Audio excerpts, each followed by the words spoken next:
గత నెల 30, 31 మొదటి తారీఖు ఈ 3 రోజులు అకాల వర్షాలు అతిగా వర్షాలు కురవడం వల్ల దాదాపు అధికారుల నివేదికల ప్రకారం హుజూర్ నగర్, కోదాడ, తుంగతుర్తి, సూర్యాపేట జిల్లాలో 30 సెంటీమీటర్లకు పైగా వర్షాలు కురవడం, దీనివల్ల పెద్ద ఎత్తున పంట నష్టం, ఆస్తుల నష్టం, కొంత ప్రాణ నష్టం జరిగిన సందర్భంలో రాష్ట్ర ప్రభుత్వం వైపు నుంచి ప్రజల్ని సంపూర్ణంగా ఆదుకోవాలి, ప్రజలకు ఒక విశ్వాసం కల్పించాలన్న ఆలోచనతోటి ఈరోజు నేను ఈ పర్యటన చేపట్టి సూర్యాపేట జిల్లా కోదాడ శాసనసభ నియోజకవర్గానికి ఇందులో పెద్దలు మంత్రివర్యులు కోమటిరెడ్డి వెంకటరెడ్డి గారు, పార్లమెంట్ సభ్యుడు నల్గొండ కుందూరు రఘువీర్ రెడ్డి గారు, ఉత్తమ్ పద్మావతి గారు, కోదాడ శాసనసభ్యురాలు మంత్రుల సామ్యల్, తుంగతుర్తి ఎమ్మెల్యే గారు, కలెక్టర్ గారు, ఇతర ప్రజాప్రతినిధులు, అదేవిధంగా సాగునీటి, విద్యుత్ శాఖ, R&B, పంచాయతీరాజ్, ఇతర శాఖలకు సంబంధించిన అధికారులు క్షేత్రస్థాయిలో గత 3 రోజుల నుంచి నిరంతరం ప్రజలకు అందుబాటులో ఉండి ప్రజల్ని ఆదుకునే ప్రయత్నం చేసి ప్రాథమికంగా సూర్యాపేట జిల్లాలో జరిగిన ప్రాణ, ఆస్తి, పశు నష్టము, ఆస్తుల యొక్క నష్టాన్ని అంచనా వేసుకొని కలెక్టర్ గారి నేతృత్వంలో ఉత్తమ్ కుమార్ రెడ్డి గారి సమీక్ష సమావేశంలో వారు ప్రాథమిక నివేదికను రాష్ట్ర ప్రభుత్వానికి ఇవ్వడం జరిగింది.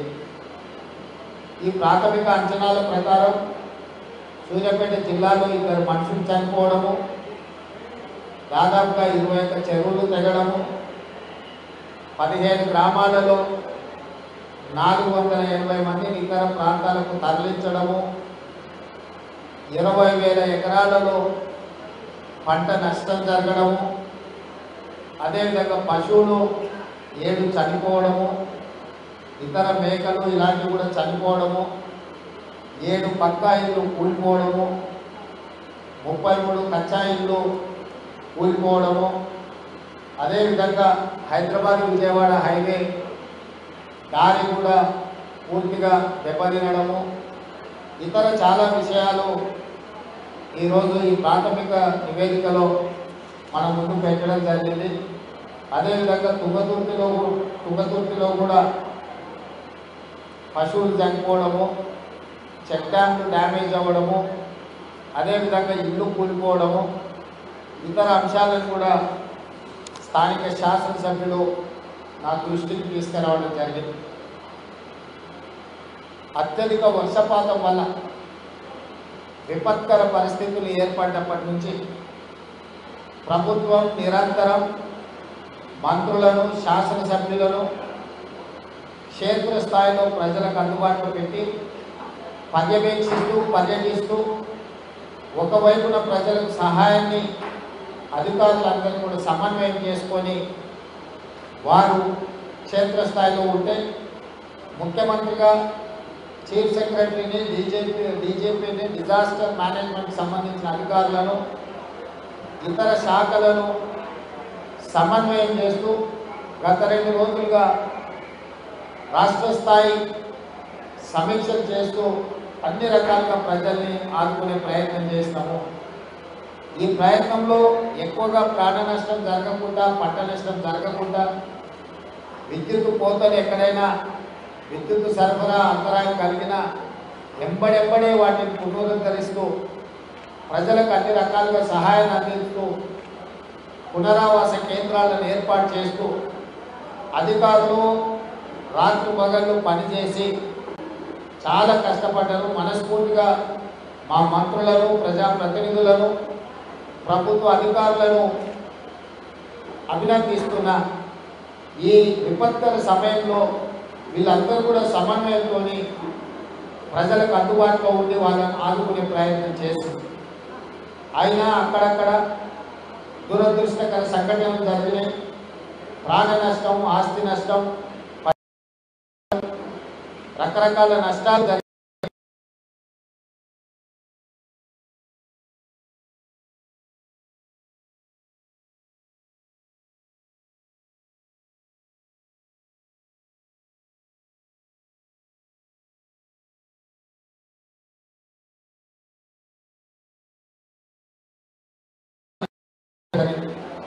నిన్న సాయంత్రం ఇక్కడ ఉన్న ఖమ్మం జిల్లాలో, నల్గొండ జిల్లాలో, ముఖ్యంగా సూర్యాపేట జిల్లాలో ఉన్న పరిస్థితులను దృష్టిలో పెట్టుకొని ప్రధానమంత్రి నరేంద్ర మోడీ గారితో, హోంశాఖ మంత్రి అమిత్ షా గారితో కూడా చర్చ చేసి మనకున్న పరిస్థితులను వివరించి, అదేవిధంగా రాహుల్ గాంధీ గారికి కూడా ప్రధాన ప్రతిపక్ష నాయకుడికి మన రాష్ట్రంలో ఉన్న పరిస్థితులను వివరించి ఎప్పటికప్పుడు మన రాష్ట్రానికి సహాయంగా ఉండాల్సిందిగా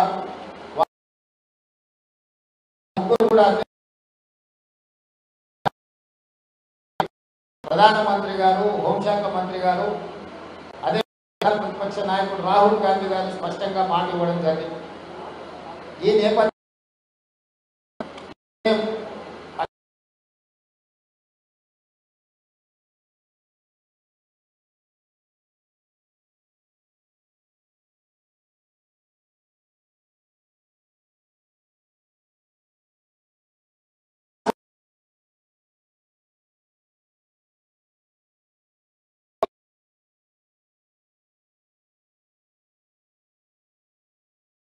ఉపాధి హక్కు ప్రభుత్వం స్పష్టమైన నిర్ణయం తీసుకొని ఈరోజు ఆదేశాలు ఇవ్వడం జరిగింది.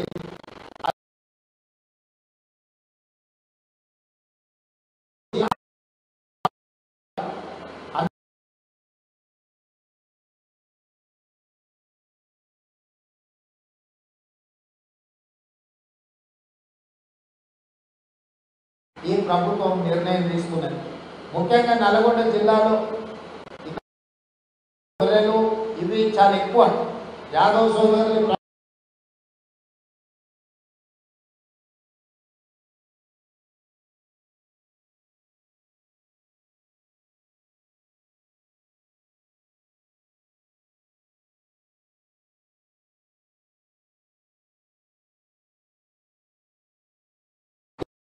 ఇప్పుడే అక్క ఉత్తమ్ పద్మావతి గారు, ఉత్తమన్న వీళ్ళందరూ చెప్పిన మేరకు ఈ ప్రాంతంలో 20,000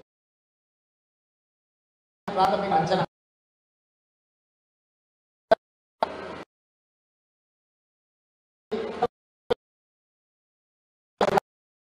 ఈరోజు ప్రభుత్వం ఒక స్పష్టం. అదేవిధంగా ఇల్లు కూడిన వాళ్ళు ఇల్లు దెబ్బతింటే ప్రధానమంత్రి ఆవాస్ యోజన కింద ఎంతైతే నష్టపరిహారం వస్తుందో పూర్తి స్థాయిలో ఇల్లు కోల్పోయిన వాళ్ళకు కూడా ప్రధానమంత్రి ఆవాస్ యోజన కింద నష్టపరిహారం ఇవ్వడం జరుగుతుంది.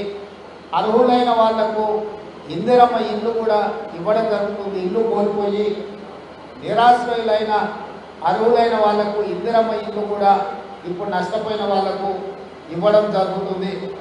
ఇదే కాకుండా స్థానికంగా అత్యవసరంగా ఏదైనా నిర్ణయాలు తీసుకోవాలంటే అధికారులకు అంచనా వేసి మళ్ళీ పుణ్యకాలం కాస్త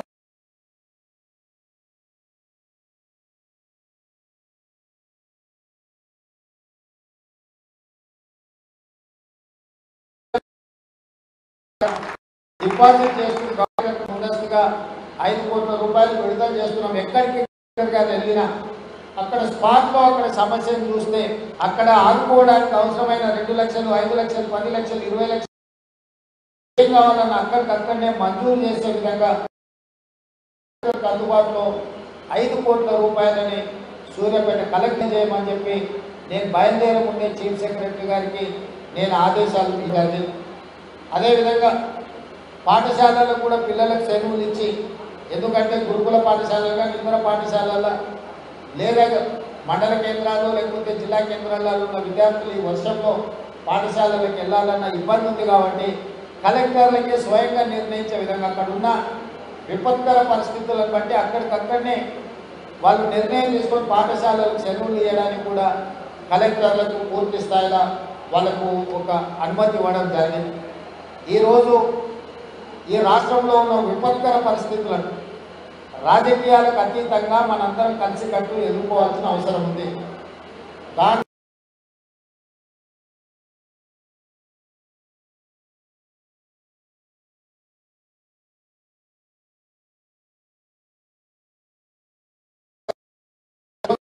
రాష్ట్రానికి ఎన్జిఓకి టోకెన్గా వాళ్ళు 5,000 రూపాయలు రాష్ట్రానికి ముఖ్యమంత్రి సహాయ నిధికి నిధులు ఇవ్వడం,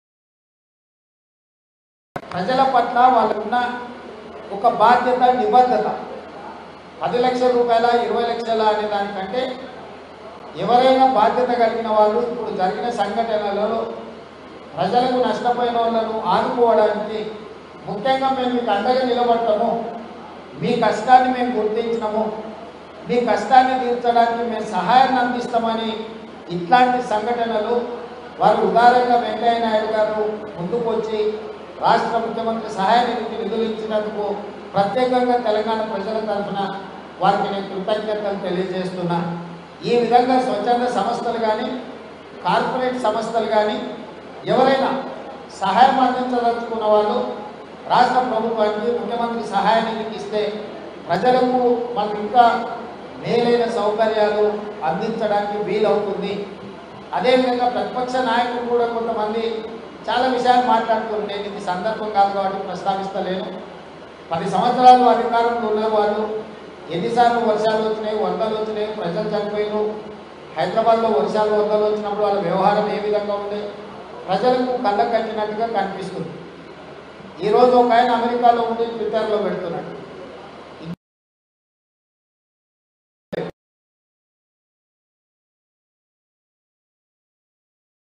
వాళ్ళు ఎవరు నిశ్చితంగా గమనిస్తున్నారు.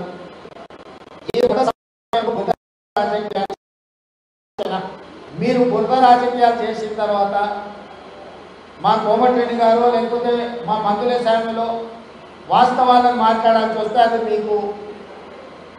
మీకు వినడానికి కూడా మీకు బాధ కలుగుతుంది.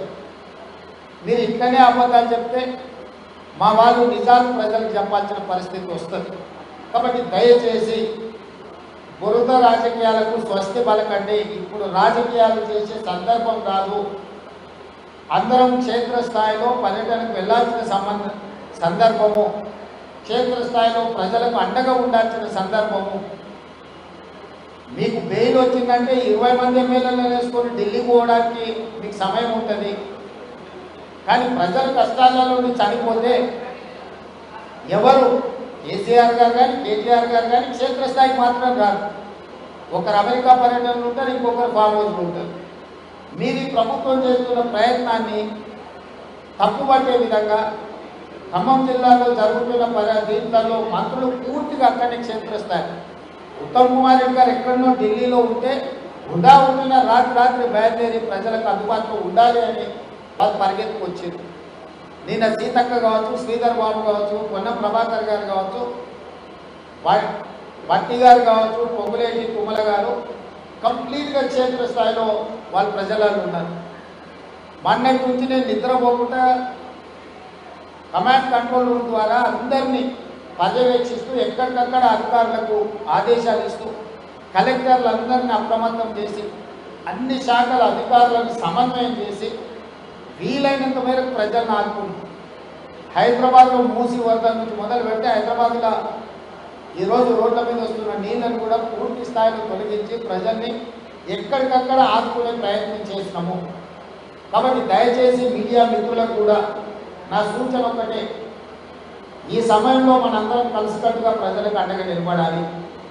ఈ ప్రభుత్వం నిబద్ధతతో పనిచేస్తుంది. ఎక్కడ ఏది ప్రభుత్వం అక్కడ ప్రత్యక్షం అవుతుంది.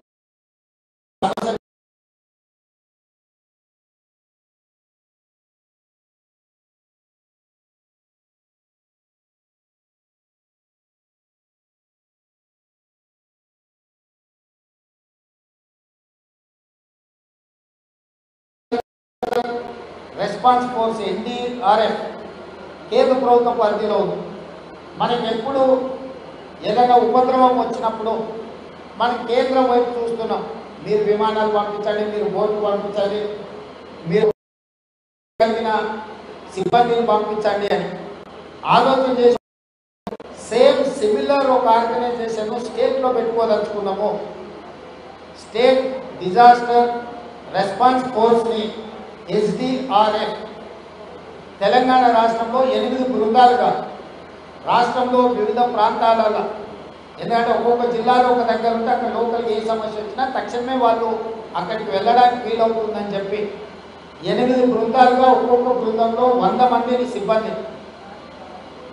స్పెషల్ ప్రొటెక్షన్ ఫోర్స్లో ఉన్న పోలీస్ సిబ్బందికి శిక్షణనిచ్చి ప్రత్యేకంగా వీళ్ళని సుశిక్షితులుగా తయారు చేసి వాళ్ళకి సంబంధించిన ఏమేమి మనకు అవసరం ఉంటుందో అవి మరగోట్లు కావచ్చు, ఇతర సామాగ్రి కావచ్చు, వరదలలో వాళ్ళని ఆదుకోవడానికి ఫైర్ డిపార్ట్మెంట్తో పాటు వీళ్ళకు కూడా అన్ని రకాలుగా అంత వ్యవస్థ ఏర్పాటు చేయాలని ఎస్డిఆర్ఎఫ్ కూడా మనం తక్షణమే ఏర్పాటు చేసుకోవాలని కూడా ఈరోజు రాష్ట్ర ప్రభుత్వం నిర్ణయం తీసుకున్నది. ఇందులో 800 మంది 8 యూనిట్లు ఉంటారు. ఈ 8 యూనిట్లు ఉదాహరణ బీచ్పల్లిలో, ఆదిలాబాద్లో, కొత్తగూడెంలో ఎక్కడైతే స్పెషల్ బటాలియన్స్ క్యాంపు ఉన్నాయో వీళ్ళని అక్కడ పెడతాం. అత్యవసరంగా ఆ జిల్లాలలో ఏ సమస్య వచ్చినా మొట్టమొదటి వాళ్ళు పరిగెత్తి సహాయక చర్యలలో పాల్గొనేటట్టు ఈరోజు నిర్ణయం తీసుకొని ఎస్డిఆర్ఎఫ్ని మనం స్టార్ట్ చేసుకున్నాము. ఇదే కాకుండా ప్రధానమంత్రి గారిని కూడా రాష్ట్రంలో జరిగిన ఈ విపత్కర పరిస్థితులను పరిశీలించడానికి వారిని స్వయంగా రమ్మని చెప్పి ప్రధానమంత్రి గారిని కూడా కోరడం జరిగింది. ఇదే కాకుండా వివిధ జిల్లాల నుంచి ప్రాథమికంగా అందిన సమాచారాన్ని బట్టి ఒక 5,000 కోట్ల రూపాయల నష్టం జరిగింది అని చెప్పి అధికారులు చీఫ్ సెక్రటరీ గారు ఒక నివేదిక ఇచ్చారు. తక్షణమే ప్రాథమిక అవసరాల కోసము 5,000 కోట్ల రూపాయలను ఆ నివేదికను పంపించి వీలైనంత మేరకు ఆర్థిక సహాయాన్ని అందించమని చెప్పి కేంద్ర ప్రభుత్వాన్ని కోరడం జరిగింది. వీటికి సంబంధించిన తుది నివేదికలను నేషనల్ డిజాస్టర్ రిలీఫ్ ఫండ్ నుంచి కూడా సిబ్బంది వచ్చి ఇక్కడ అంచనాలు వేసుకున్నాక డీటెయిల్ రిపోర్ట్ ఇస్తాము. ఈ లోపల ప్రాథమిక అంచనాల ప్రకారం ఒక 5,000 కోట్ల రూపాయల నష్టం జరిగింది అని ఈరోజు మాకు అధికారులు నివేదిక ఇచ్చారు. ప్రధానమంత్రి గారికి నేను విజ్ఞప్తి చేస్తున్నా, ముఖ్యంగా ఈ రాష్ట్రం నుంచి ప్రాతినిధ్యం వహిస్తున్న కిషన్ రెడ్డి గారికి, బండి సంజయ్ గారికి కేంద్ర మంత్రులుగా తక్షణ సహాయం కింద ఒక 2,000 కోట్ల రూపాయలు తక్షణమే విడుదల చేయించండి. ఈ 2,000 కోట్ల రూపాయలు అందుబాటులోకి వస్తే ప్రజలకు అన్ని రకాలుగా ఆదుకోవడానికి ఆయా ప్రాంతాలలో కోల్పోయిన ప్రాణాలకు నష్టపరిహారంతో పాటు రోడ్లు కానీ, బ్రిడ్జులు కానీ, లేకపోతే సాగునీటి ప్రాజెక్టులు కానీ, విద్యుత్తు స్తంభాలు, హైటెన్షన్ వైర్లు అంటే లైన్సే కూలిపోయినాయి ఖమ్మం జిల్లాలో.